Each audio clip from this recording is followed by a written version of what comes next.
pourquoi l'apologétique chrétienne, pourquoi est-ce que c'est nécessaire d'avoir un cours sur l'apologétique chrétienne et pourquoi c'est nécessaire même de savoir comment utiliser l'apologétique chrétienne. Le fait est que l'apologétique chrétienne, c'est que Dieu nous demande de répondre aux sceptiques. C'est une obligation que nous avons. Et cette obligation est formulée dans 1 Pierre 3, le verset 15. Il nous est dit, « Mais sanctifiez dans vos cœurs Christ le Seigneur, étant toujours prêt à vous défendre avec douceur et respect devant quiconque vous demande raison de l'espérance qui est en vous. » Dans ce verset, nous voyons 4 indications. Premièrement, Dieu nous demande que nous devons toujours être prêts. Toujours être prêts, toujours être prêts. Maintenant, toujours être prêts ne veut pas nécessairement dire que nous avons toute l'information à notre disposition.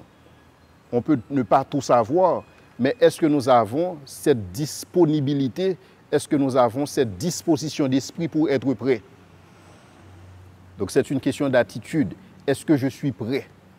Et nous voyons même dans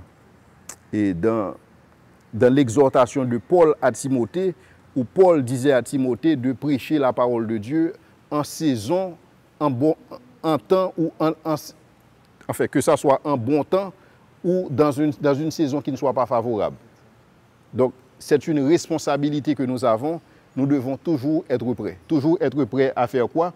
Toujours être prêts à expliquer la raison de notre foi. Maintenant, quand la Bible nous dit d'expliquer la raison de notre foi, cela veut dire que notre foi est raisonnable. C'est-à-dire que nous pouvons expliquer pourquoi nous croyons.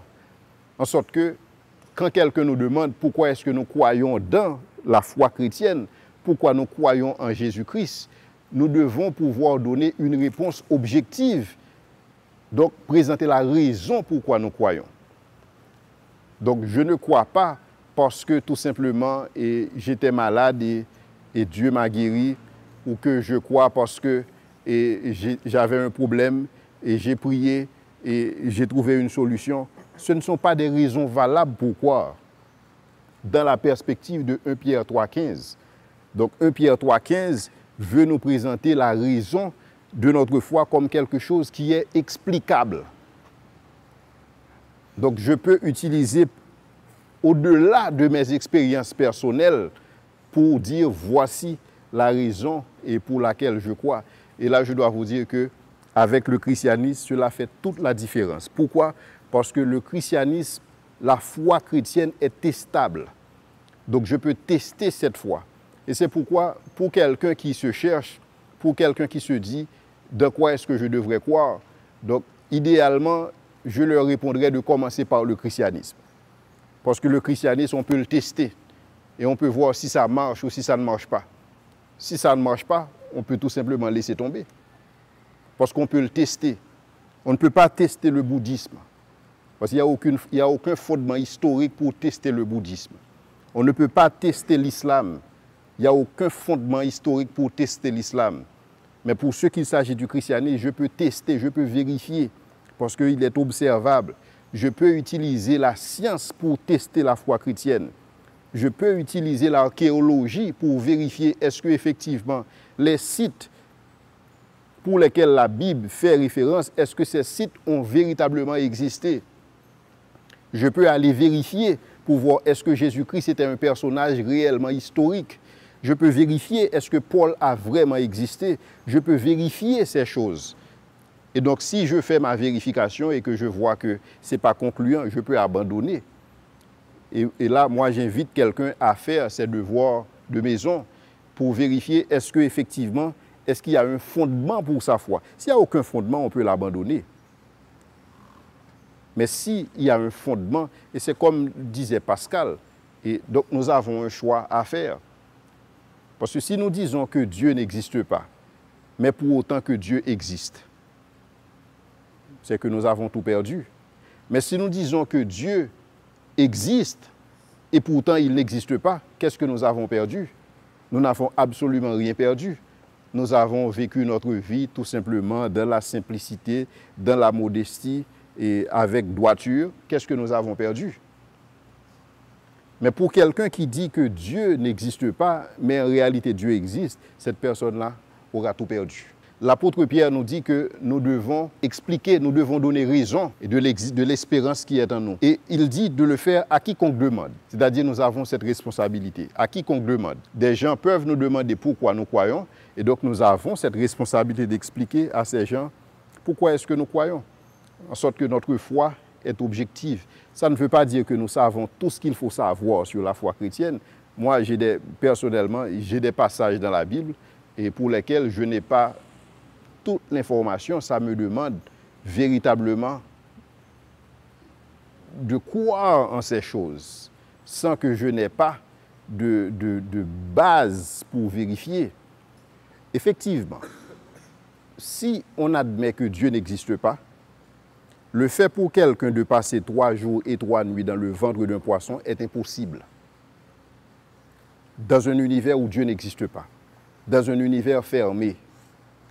Mais dès qu'on admet la possibilité de l'existence de Dieu, on peut aussi admettre la plausibilité des miracles.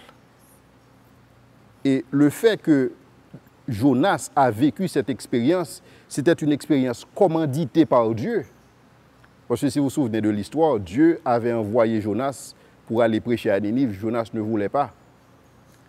Et Dieu, dans sa souveraineté, il a mis Jonas dans une position où Jonas devait se soumettre à sa volonté. Donc l'idée pour Jonas de passer 3 jours et 3 nuits dans une ventre de poisson fait l'objet de miracles. Un miracle commandité par Dieu. Quand on va parler des miracles, on va expliquer ça. Donc ça, c'est une chose. Donc si on admet que Dieu n'existe pas, donc on va dire que le fait pour un homme de passer 3 jours et 3 nuits dans une ventre de poisson, ça n'a absolument aucun sens.